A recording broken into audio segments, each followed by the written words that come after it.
Cet homme a survécu à la défaillance de son parachute. C'est possible, la voile peut s'emmêler, rester bloquée, la personne est en chute libre, et pourtant il y a des tas d'histoires où elle trouve une méthode pour survivre au crash. Et si ça t'arrivait, qu'est-ce qu'il faudrait que tu fasses? En général, l'avion te largue à 4000 mètres d'altitude. Tu as 40 à 60 secondes de kiff avant d'ouvrir ton parachute à 1200 mètres. À ce moment-là, il ne te reste que 22 secondes avant de t'écraser au sol. Théoriquement, jusqu'à 400 mètres, c'est encore possible, il y a des cas d'ouverture miraculeux juste avant le crash, mais c'est des conditions particulières. Malheureusement pour toi, à 1200 mètres, ton parachute ne marche pas. Pas de panique, faisons le point sur l'équipement. À l'arrière, c'est la poignée pour ouvrir le parachute. Tire fort. Toujours rien? Ok. À l'avant, tu as deux autres poignées. Celle de gauche ouvre la voile de secours, celle de droite détache le parachute principal. Oui, ça fait flipper, mais c'est super important de le faire s'il y a un problème, pour pas que les deux voiles s'en mêlent. Je vous rassure, ces problèmes mécaniques sont extrêmement rares. Une fois sur 1000 pour le parachute principal, une fois sur 6000 pour le secondaire. Les deux en même temps, quasi jamais. Quand il y a un accident, c'est systématiquement des erreurs humaines. Un parachute qui reste plié ou se coince dans tes jambes, problème d'entretien ou mauvaise ouverture. S'il reste bloqué dans le sac, la voile est sûrement trop grande ou mal pliée. Des lignes qui s'enroulent, se coincent dans la voile, la plupart du temps, au moins l'un de tes parachutes va quand même se déployer et te ralentir un peu, ce qui peut te sauver la vie. Le gros danger, c'est de perdre le contrôle et de se mettre à tourner. Tu vas perdre tes repères, risquer de t'évanouir, et surtout tu vas tomber plus vite que quelqu'un de stable. Dans les pires des cas, tu peux t'emmêler dans ta voile. C'est ce qui s'est passé pour Kevin Phillips qui a survécu en ouvrant à la main son parachute de secours à quelques secondes de l'impact. Quand t'as un problème, la solution c'est presque toujours le parachute de secours. Ne t'acharne jamais. Même si le premier parachute se décroche pas alors que tu tires comme un fou sur la corde, voler avec deux voiles emmêlées, c'est toujours moins risqué que de tomber à pic. Alors déploie-le, tire sur la corde. Hein? Quoi? Toujours rien? Comment ça marche pas? Bon, il te reste une dernière chance. Aujourd'hui, tous les parachutes sont équipés d'un déclencheur automatique. Il est capable de détecter ta vitesse et ton altitude. À quelques centaines de mètres du sol, il va s'ouvrir. Enfin, si tu as pensé à l'activer, tu y as pensé, hein? Non? Ok, on va trouver une solution. Reste calme. Même sans parachute, un geste brusque peut te faire tourner de manière incontrôlable. Et là, tes chances de survie seraient de zéro. Pour assurer ta stabilité, cambre-toi. Bassin vers le sol, jambes légèrement fléchies, les bras en arc de cercle devant toi. Dans la bonne position, tu vas naturellement arrêter de dériver. Faut savoir qu'à ce moment, tu as déjà atteint ta vitesse maximale, autour des 200 km/h. Que tu tombes depuis l'espace ou d'un gratte-ciel, tu n'iras pas plus vite. À 500 mètres de hauteur, c'est ta vitesse terminale. Ça, c'est grâce à la résistance de l'air, comme quand tu sors la main par la fenêtre de la voiture. Ça ralentit ta chute. Maintenant, on va apprendre à manœuvrer en chute libre. Prends cette position, le regard au loin, les jambes tendues et les bras le long du corps. Pour tourner, lève légèrement l'épaule dans la direction souhaitée. Pourquoi je te dis ça? Parce qu'il va falloir se diriger vers le bon endroit ou te cracher. Contrairement à une idée reçue, l'eau est une très mauvaise idée. Pourtant, ça a marché pour lui. Roy Frenzen, l'homme qui a fait le plongeon de la mort, 33 mètres de haut pour tomber dans une piscine de 2,50 mètres. Ou Professor Splash, 11 mètres de haut dans une flaque de 30 cm. Sauf qu'on n'est pas dans Minecraft, il y a une limite de hauteur. À presque 200 km/h, tu pénétreras l'eau si vite qu'elle n'a pas le temps de s'écarter gentiment. Tu as accumulé tellement d'énergie cinétique que c'est comme tomber sur du béton. C'est comme ça qu'est mort Robert Overacker après avoir tenté de sauter des chutes de Niagara en jet ski. Son parachute s'est jamais ouvert. Dis-toi qu'à partir de 60 mètres de haut, l'impact est fatal. Ça, on le voit chez les gens qui ont tenté de battre le record de plongeon. 58,8 mètres. Dans le top 4, 3 ont subi de lourdes fractures malgré les protections. Et sans l'équipe de secours prête à intervenir, ils n'auraient jamais survécu. On voit aussi ça au Golden Gate à San Francisco. 67 mètres de hauteur. Plus de 1600 personnes s'y sont jetées par désespoir. La chute a été fatale dans 98% des cas. Alors qu'il ne touche l'eau qu'à 100 km/h, moitié moins que la vitesse terminale, un impact 4 fois moins puissant. Alors, comment maximiser sa survie si on est au-dessus de la mer?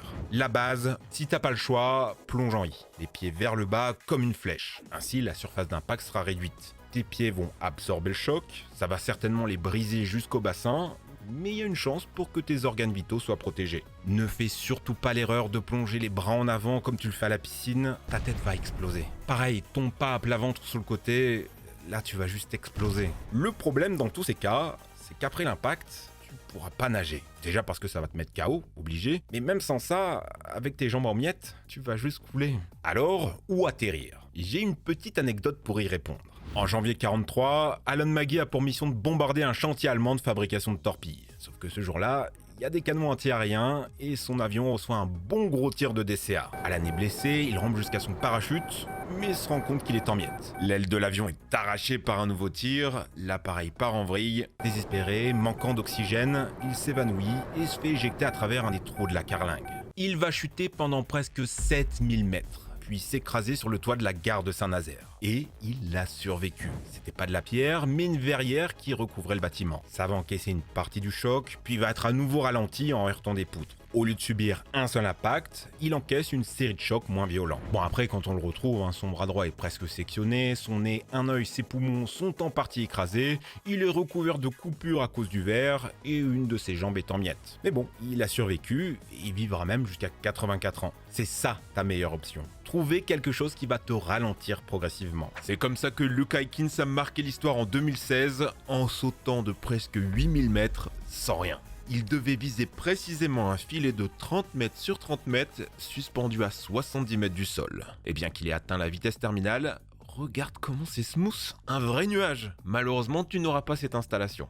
Mais dans la nature, il existe des choses similaires. Le Graal, c'est la neige. La poudreuse est 10 fois moins dense que l'eau, c'est comme tomber dans un coussin d'air. Sans parachute, à vitesse maximale, il te suffira de 5 mètres de neige et tu survivras. C'est ce qui a sauvé ce skieur surpris par une falaise, et certains s'en amusent comme ces Russes qui sautent du haut de leur immeuble. Mais attention, c'est pas une science exacte. Depuis le ciel, t'as aucune idée de la profondeur, de la consistance ou de ce qu'il y a en dessous, genre un rocher. Deuxième option, les arbres. Il en faut un bien grand avec beaucoup de feuillage, comme un sapin. Le bois c'est plus solide que la neige, mais les branches sont mobiles. Elles vont encaisser le choc, se plier puis se briser, te ralentissant au passage. C'est loin d'être parfait, hein. Si tu vises mal, tu peux te faire empaler ou t'écraser sur le tronc. Et puis quoi qu'il arrive, tu vas souffrir, finir écorché avec des os brisés. Il y a le cas du sergent Alkemad qui a volontairement sauté de son avion en feu à plus de 5000 mètres d'altitude sans avoir eu le temps de récupérer son parachute. Il est tombé dans un pin, puis dans un buisson et a fini dans un tas de neige. Il s'en est tiré avec juste une entorse. Ah, ça fait mal, Starfoula! À défaut, tu peux aussi viser une meule de foin ou un gros buisson. C'est ce qui a sauvé la vie de ce type après une chute de 4500 mètres. Si t'as aucune de ces options, essaye d'atterrir sur le toit d'une voiture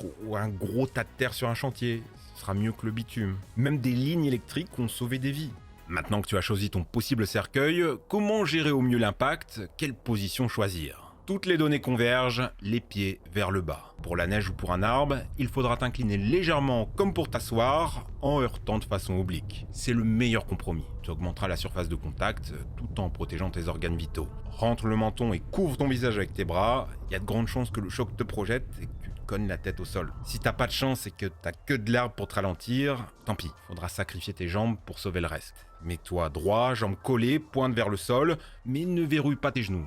Sois un peu relâché. Le bas de ton corps va absorber l'impact, tes os vont se briser, ta chair se compresser, les organes seront propulsés dans tous les sens, mais c'est ce qu'il y a de moins pire. Pour minimiser la force du choc, il y a une dernière astuce, tente d'atterrir perpendiculairement à ta direction. Une fois que tes pieds touchent le sol, sors le bassin. Tu vas répartir le reste de l'impact dans les différentes parties de ton corps. D'abord les jambes, puis les cuisses, les fesses et enfin ton flanc. Tout un tas de facteurs vont entrer en compte. Conditions physiques, poids, angle, surface, mais surtout la chance. Maintenant le crash est imminent, attention.